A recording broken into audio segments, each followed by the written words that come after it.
নমস্কার বন্ধুরা, আশা করি আপনারা সবাই সুস্থ আছেন, ভালো আছেন। আমাদের চ্যানেলে আপনাকে স্বাগতম।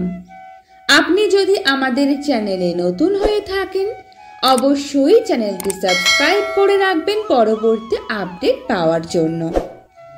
বন্ধুরা, আজকে আমাদের ভিডিওর আলোচ্য বিষয় হলো গৌতম বুদ্ধের কিছু অমূল্য বাণী।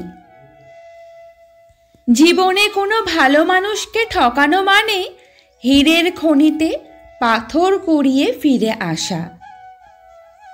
জীবনে পাওয়া কষ্টগুলোই আমাদের শ্রেষ্ঠ উপহার, যেখান থেকে আমরা অনেক কিছু শিখতে পারি। আমাদের অহংকারের সাথে করা সঠিক কাজের চেয়ে বিনম্রতার সাথে ভুল করা অনেক ভালো। হাজারটি যুদ্ধ জেতার চেয়ে নিজের মনকে জেতা অনেক ভালো।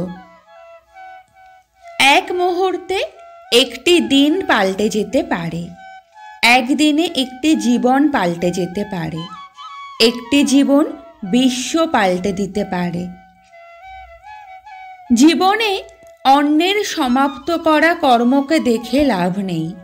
দেখো কি বাকি আছে, তাকে সম্পূর্ণ করো। মানুষের সবচেয়ে বড় ভুল ধারণা হলো তার কাছে এখনো অনেক সময় বাকি আছে।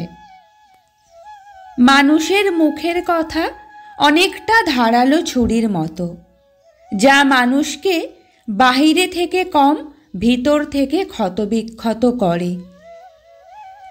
মানুষ বড়ই বোকা, কারণ সে নিজে রাগ ও অহংকারের বিষ পান করে অন্যের মৃত্যুর কামনা করে।